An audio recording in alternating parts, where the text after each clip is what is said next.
Hello everyone, welcome to my YouTube channel learn with Ikhlaq Lone. अगर आप channel पे नए हैं तो प्लीज़ चैनल को सब्सक्राइब कीजिए, शुक्रिया। आज है जी हमारा लेक्चर नंबर 4। आज ही इस लेक्चर में हम एक्सरसाइज नंबर 6.2 को स्टार्ट करने जा रहे हैं। अगर आप में से कुछ नए स्टूडेंट्स इस लेक्चर को देख रहे हैं तो सबसे पहले आप लेक्चर नंबर 2 देखिए, जहाँ पे हमने दो इंपॉर्टेंट थ्योरम्स पढ़ाए और उन दो थ्योरम्स को आज हम यहाँ पे यूज करने वाले हैं। चलिए जी स्टार्ट करते हैं हम आज का lecture. Number 1, in figure 6.17 first and second D is parallel to BC, find EC in first and AD in second. हमें यहाँ पे दो फिगर्स गिवन दिए हुए हैं और इन दो फिगर्स में जो ये डी ई लाइन है ये पैरेलल है बीसी को। यहाँ पे भी ये बीसी को पैरेलल है और यहाँ पे भी ये बीसी को पैरेलल है। हमें क्या करना है, हमें इस फिगर में ये EC फाइंड करना है, यानी ये वाला साइड, और इस सेकंड वाली फिगर में हमें AD फाइंड करना है। चलिए जी हम स्टार्ट करते हैं इस क्वेश्चन नंबर 1 का सॉल्यूशन।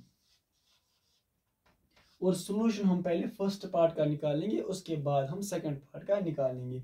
हम क्या, देखो जी इसमें ऑलरेडी आपको गिवन दिया है कि DE जो है वो पैरेलल है BC को। देखिए जी, हमने जो थ्योरम 6.1 पढ़ी, हमने उसमें देखा कि अगर हमारे पास एक ट्रायंगल होगी और उस ट्रायंगल में एक लाइन पैरेलल होगी किसी थर्ड साइड को, तो उसमें जो साइड्स होते हैं वो आपस में प्रोपोर्शन होते हैं, और वही थ्योरम हम यहाँ पे यूज करेंगे। यहाँ पे हमें ट्रायंगल दिया हुआ है और इसमें जो ये साइड है ये पैरेलल है थर्ड साइड को, तो हम लिख सकते हैं ना कि AD डिवाइड बाई DB ये बराबर है AE divide by EC from theorem 6.1। तो हम यहाँ पे यही लिखेंगे। हमारे पास एक ट्रायंगल है AB एंड C, और इसमें क्या है, इसमें जो DE है ये पैरेलल है BC को। फर्स्ट पार्ट में देखिए ट्रायंगल दिया हुआ है और इसमें जो लाइन है ये पैरेलल है, तो हम लिख सकते हैं AD डिवाइडेड बाई DB ये बराबर होगा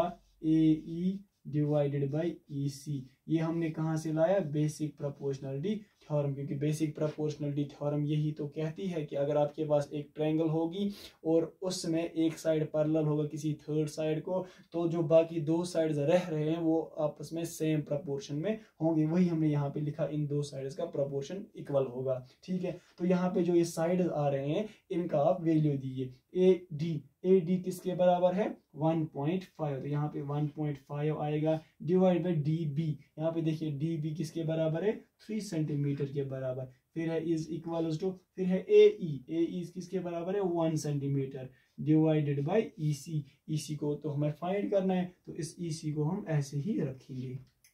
ठीक है, इसके बाद हम क्या करेंगे, हमें जो चीज फाइंड करनी है उसको हम लेफ्ट साइड में लाएंगे। हम क्या करेंगे, ये वाला साइड है इसको लेफ्ट में लिखेंगे और जो ये वाला साइड है ये राइट में लिखेंगे। हम साइड चेंज करेंगे और कुछ नहीं करेंगे। तो यहाँ पे ये आएगा 1 divided by EC left side में, और इसको राइट साइड में ले जाएंगे, दैट्स 1.5 डिवाइडेड बाई 3।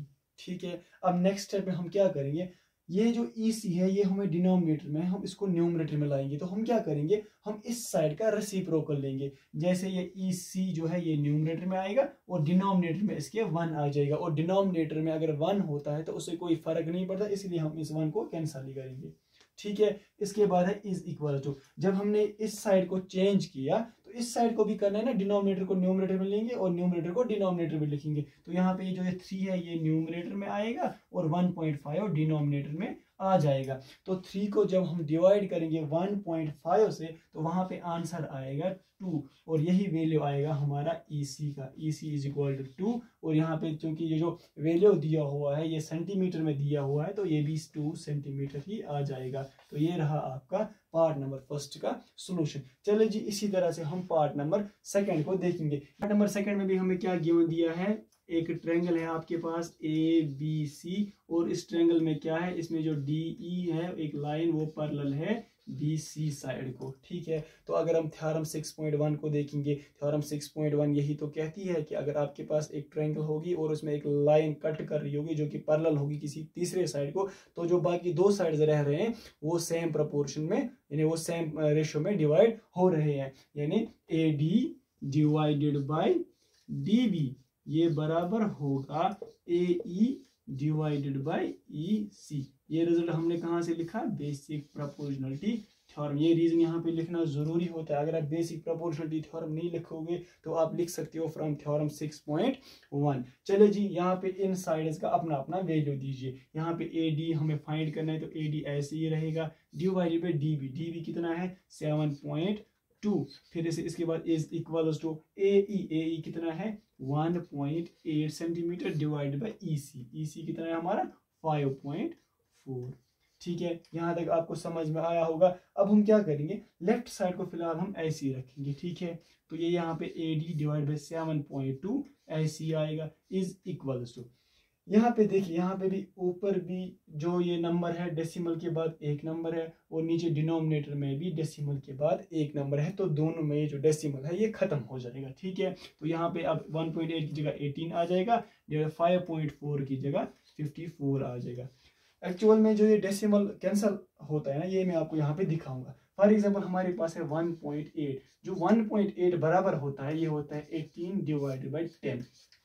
अब ये 10 हमने लिखा, अगर यहाँ पे हमारे पास होता 1.80 यानी डेसिमल के बाद 2 डिजिट होते तो हम यहाँ पे 100 लगा दे। अगर यहाँ पे 3 डिजिट होते तो हम यहाँ पे और एक 0 बढ़ा दे। यानी डेसिमल के बाद जितने नंबर्स होंगे, जितने डिजिट्स होंगे, इतने 0 हम डिनोमिनेटर में लगा देंगे। ठीक है, तो अब 1.8 की जगह आ गया हमारा 18 डिवाइड बाई 10। इसी तरह से 5.4 है हमारा 5.4, तो इसकी जगह क्या आ जाएगा 54 डिवाइडेड बाई, यहाँ पे भी डेसिमल के बाद एक ही डिजिट है तो 10 आ जाएगा। ठीक है, अब देखिए इन दोनों का अब हम डिवीजन लेंगे, यानी इन दोनों को डिवाइड करेंगे। तो यहाँ पे जब इन दोनों को डिवाइड करेंगे तो ये 10 कैंसिल हो जाएगा। यहाँ पे ऊपर न्यूमरेटर में 18 रहेगा और डिनोमिनेटर में 54, और वही मैंने यहाँ पे भी लिखा 18 डिवाइड बाई 54। ये मैंने यहाँ पे शॉर्टकट में लिखा, और इसका जो है फुल रिव्यू है वो यहाँ पे आपको देखने को मिल रहा है। ठीक है, अब हम यहाँ पे क्या करेंगे, यहाँ पे डिनोमिनेटर में है 7.2, और आपको पता होगा कि जो भी चीज़ डिवाइड में होती है, जब हम उसको इज इक्वल के राइट साइड में ले जाएंगे तो वहाँ पे जो चीज़ है उसको वो मल्टीप्लाई हो जाएगा। वहाँ पे जो भी नंबर होगा उसको वो मल्टीप्लाई होता है। जैसे यहाँ पे 18 डिवाइड 54, तो जब इस 7.2 को हम वहाँ ले जाएंगे तो ये वहाँ पे मल्टीप्लाई हो जाएगा, क्योंकि यहाँ पे ये डिवाइड में है, वहाँ पे ये मल्टीप्लाई हो जाएगा। चलिए जी करते हैं इसको यहाँ पे हम मल्टीप्लाई। तो यहाँ पे क्या रह रहा है फिर A D is equals to, यहाँ पे क्या है ऑलरेडी 18 डिवाइडेड बाई 54 इंटू आ गया ये 7.2। इसके बाद अब हम क्या करेंगे, एडी को ऐसे ही रखते हैं इज इक्वल्स टू, यहाँ पे हम कुछ कैंसिल आउट करते हैं, 18 1000 18 3000। ठीक है, तो 7.2 इंटू 1 हो गया 7.2, और डिनोमिनेटर में हमारा 3 आ गया।